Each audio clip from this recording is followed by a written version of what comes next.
की औकात ही क्या। लिफ्ट्स। लेकिन आज इस वीडियो में हम लोग देखेंगे कि हम लोग हमारे जो स्टैक पोजीशन रहती है पेल्विस की और रिब्स की, उसको कैसे और अच्छी तरीके से प्रैक्टिस कर सकते हैं when it comes to squats and deadlifts. So drill start करने से पहले हम देखेंगे कि रिब्स और पेल्विस का क्या फंक्शन होता है आपके स्क्वाट्स एंड डेडलिफ्ट्स में, और उसके पोजीशन से आपकी ब्रेसिंग और इंट्रा एब्डोमिनल प्रेशर क्रिएट करने की जो कैपेसिटी है वो कैसे डेवलप होगी या फिर उसको कैसे अफेक्ट होगी। तो सबसे पहले बात करते हैं रिब्स के बारे में। आपकी जो रिब्स है वो रहेंगे इन conjunction with your thoracic spine, जिसका मतलब है कि अगर आपके थोरैसिक स्पाइन में एक्सटेंशन है तो आपके रिब्स भी फ्लैट रहेंगे, और अगर आपके रिब्स फ्लैट है तो उस वजह से आपकी जो रेक्टस एब्डोमिनस मसल्स है, आपकी जो फ्रंट एब्स दिखती है आपको, वो मसल्स लेंथन हो जाएंगे। तो उस वजह से आप अच्छी तरीके से एक इंट्रा एब्डोमिनल प्रेशर नहीं बना सकते, क्योंकि अगर आपको इंट्रा एब्डोमिनल प्रेशर क्रिएट करना है, अगर आपको ब्रीसिंग अच्छी तरीके से करनी है, तो आपके मसल्स को आइदर कॉन्ट्रैक्ट करना पड़ेगा, नहीं तो एक न्यूट्रल पोजीशन में लाना पड़ेगा। लेकिन ऑन दी अदर हैंड अगर आप काइफोसिस में हो, यानी कि एक्सट्रीम थोरैसिक फ्लेक्शन में, तो आपके रिब्स हमेशा नीचे रहेंगे, जिस वजह से आपका स्कैपुला भी प्रोट्रैक्टेड रहेगा। तो आपकी जो रेक्टस एब्डोमिनस मसल्स है उस वजह से हमेशा फ्लेक्स रहेंगे या फिर कॉन्ट्रैक्टेड रहेंगे, which is also not a good position. तो इसीलिए आपको एक न्यूट्रल पोजिशन क्रिएट करनी बहुत ज़रूरी है अपने रिब्स की। And I believe ribs is one of the most important factor when it comes to squats and deadlift. अगर आपको पावर लिफ्टिंग में बहुत अच्छा एक्सेल करना है तो अपने रिब्स और अपने पेल्विस का कंट्रोल क्रिएट करना बहुत ही इंपॉर्टेंट है। तो नेक्स्ट आते हैं पेल्विस के ऊपर, और आपका पेल्विस बहुत ही इंपॉर्टेंट स्ट्रक्चर है आपके पूरे बॉडी में, क्योंकि आपके इस हिप स्ट्रक्चर से या आपके पेल्विस से बहुत सारे मसल्स अटैच्ड है। तो पहले हम बात करते हैं कि एंटीरियर पेल्विक टिल्ट और पोस्टीरियर पेल्विक टिल्ट के बारे में। तो जब आप एंटीरियर पेल्विक टिल्ट में होते हो तो आपके जो लोअर बैक मसल्स है, जैसे कि क्यूएल यानी कि क्वाड्रेटस लंबोरम या फिर आपके इरेक्टर स्पाइन है, ये मसल्स कॉन्ट्रैक्टेड हो जाते हैं या फिर ये मसल्स शॉर्टन हो जाते हैं। But on the other hand आपके जो सामने वाले मसल्स हैं, जैसे कि इरेक्टस एब्डोमिनस या ऑब्लिक्स हो गए, तो ये मसल्स लेंथन हो जाते हैं। और जैसे हमने पहले भी कहा था, आपको एक न्यूट्रल पोजीशन क्रिएट करना बहुत इंपॉर्टेंट है। ऑन दी अदर हैंड अगर आप पोस्टीरियर पेल्विक टिल्ट में हो तो यही हो जाएगा फॉर द ऑपोजिट, क्योंकि अगर आप पोस्टीरियर पेल्विक टिल्ट में हो तो आपकी जो फ्रंट मसल्स है वो कॉन्ट्रैक्ट हो जाएंगे या शॉर्टन हो जाएंगे, यानी कि आपकी जो लोअर बैक मसल्स है वो लेंथन हो जाएंगे। तो आपको एक मिडिल ग्राउंड ढूंढना पड़ेगा in order to stack your pelvis and your ribs. तो इस वजह से अगर आप एक्सट्रीम एंटीरियर पेल्विक टिल्ट या पोस्टीरियर पेल्विक टिल्ट में हो तो आपको अपने पेल्विस का कंट्रोल एस्टैब्लिश करना बहुत इंपॉर्टेंट है, जिस वजह से आप एक न्यूट्रल पेल्विस पोजिशनिंग एस्टैब्लिश कर सकते हो। हम कुछ ड्रिल्स करेंगे जिस वजह से आप सीख सकोगे कि आपको कैसे कंट्रोल करना है अपने रिब्स और पेल्विस को, और इंट्रा एब्डोमिनल प्रेशर कैसे क्रिएट करना है। और जैसे हमने लास्ट वीडियो में देखा था कि ब्रीदिंग एंड ब्रेसिंग के लिए 3 पॉइंट्स रहते हैं, पॉस्चर, ब्रेसिंग एंड ब्रीदिंग।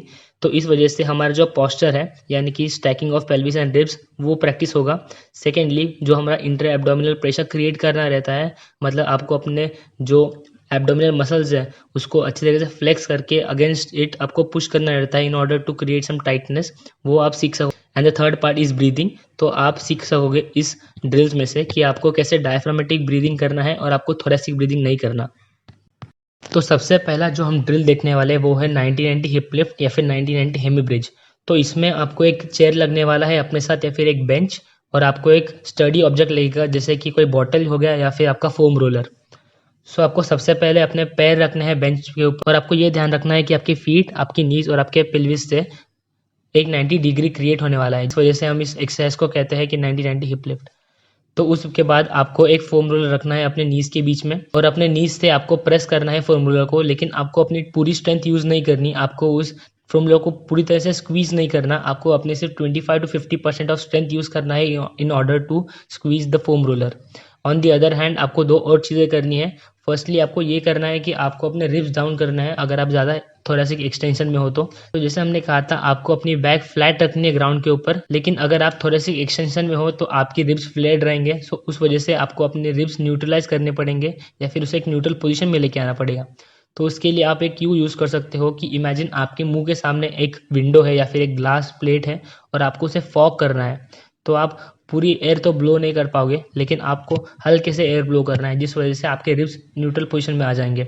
आप मेरे स्क्वाट में देख सकते हो कि मैं ये सेम क्यू यूज़ करता हूँ मेरे स्क्वाट्स में भी। तो सबसे पहले मैं एयर ब्लो करके अपने रिब्स नीचे लेता हूँ, और फिर मैं ब्रेस करके ब्रीथ करता हूँ, और फिर अपना स्क्वाट इनिशिएट करता हूँ।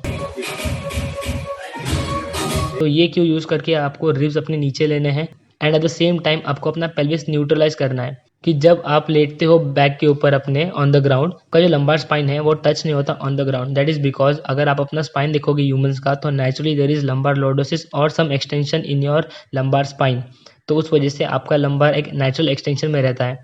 अगर आपको अपना पेल्विस एक न्यूट्रल पोजीशन में लाना है तो आपको उसे टक करना पड़ेगा। तो आपको जस्ट अपना पेल्विस न्यूट्रल करना है या फिर उसको टक करना है अंडरनीथ, जिस वजह से आपकी जो लोअर बैक है वो टच हो पाएगी। और लोग एक मिस्टेक ये करते हैं कि इसे ज़्यादा एक्सेसिवली करते हैं, जिस वजह से उनकी जो लोअर बैक है वो फ्लैट तो रहती है ग्राउंड पे, लेकिन they lift the glutes way up. आपको वो बहुत अवॉइड करना है। तो सबसे पहले आपको अपने फीट प्रेस करना है इनटू द बेंच या फिर into the chair.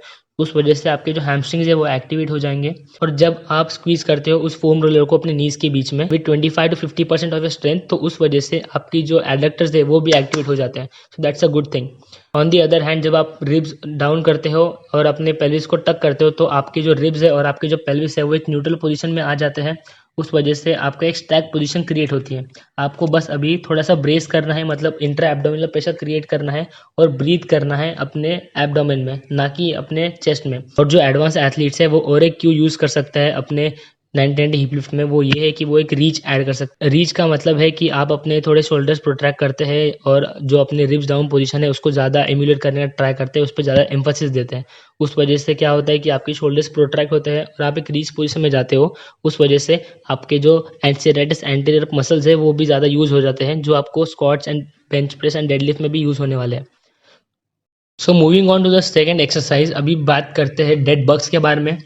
Dead bugs is one of the most difficult drills to do, क्योंकि जैसे हमने 1990 हिप लिफ्ट देखा था, वहाँ पर आपको सपोर्ट करने के लिए एक चेयर है जिस पर आप अपने फीट रख सकते हो, but it is the opposite for dead bugs, क्योंकि डेड बग्स में आपको ऐसा कुछ सपोर्ट नहीं है, इसलिए आपको हैंडल करना पड़ेगा अपने pelvic structure by yourself, and that's why it becomes very difficult. तो जैसे आपने 1990 हिप लिफ्ट में किया था, आपको सेम करना है, लेकिन इस बार एक रीच कंपलसरी रहेगा। सो आपको एक रीच एस्टेब्लिश करना है और अपने पेल्विस को टिल्ट करना है। और जैसे मैंने कहा था पहले भी, आपको अपने रिब्स को डाउन करना है या न्यूट्रलाइज करना है, जिस वजह से एक स्टैक पोजीशन क्रिएट हो जाएगी आपके रिब्स और आपके पेल्विस की, और आप अच्छी तरीके से डायफ्रामेटिक ब्रीदिंग पे फोकस कर सकते हो by establishing intra abdominal pressure. आप अपने हाथ को एक्सटेंड कर सकते हो पीछे, and at the same time you can extend your opposite leg as well. आपको ये भी बात ध्यान में रखनी पड़ेगी कि जब आप अपने आर्म्स और अपोजिट लेग को एक्सटेंड करते हो तो आपको ज़्यादा रीच नहीं करना, जिस वजह से आपकी जो पेल्विस पोजीशन है वो हर्ट हो जाएगी। सो अभी बात करते हैं लास्ट ड्रिल की, जिसे कहते हैं बर्ड डॉग्स। और बर्ड डॉग्स डेड बग्स का टोटल अपोजिट है, क्योंकि डेड बग्स में पहले आप लेटे हुए थे अपने बैक के ऊपर और आपके जो आर्म्स और लेग्स थे वो हवा में थे, लेकिन अभी आपके जो लेग्स और आर्म्स पे आप बैठे हुए हो, जिसको कहते हैं क्वाड्रपल पोजीशन। और फिर आपका जो स्पाइन है या फिर आपकी जो रिब्स और पेल्विस है उसे आपको खुद को कंट्रोल करना पड़ेगा। सो इसलिए ये थोड़ा ट्रिकी बन जाता है, लेकिन you can still do it, क्योंकि हम प्रोग्रेसिवली बढ़ रहे हैं आगे इस ड्रिल्स में। So similar to dead bugs, आपको यहाँ भी अपने रिब्स को और अपने पेल्विस को अलाइन करना पड़ेगा अच्छी तरीके से। आपको इंट्रा एब्डोमिनल प्रेशर क्रिएट करना पड़ेगा और 360 डिग्रीज में ब्रीथ करना पड़ेगा। और सिमिलर टू डेड बग्स, जैसे हमने एक्सटेंशन किए थे हमारे आर्म्स के और हमारे ऑपोजिट लेग के, आपको यहाँ पर भी करना है। लेकिन कुछ लोग गलती करते हैं इसे ज़्यादा ओवर एक्सटेंड करने की, इस वजह से उनकी जो पेल्विक पोजीशन है वो डिस्टर्ब हो जाती है और आपको वो अवॉइड करना है। सो अगर आप इन सारी ड्रिल्स को इंप्लीमेंट करोगे अपने स्क्वाट्स और डेडलिफ्ट्स में, सो डेफिनेटली आपको अच्छा डिफरेंस फील होगा अपने ब्रेसिंग में, अपने इंट्रा एब्डोमिनल प्रेशर में, और आपको बहुत सारी टाइटनेस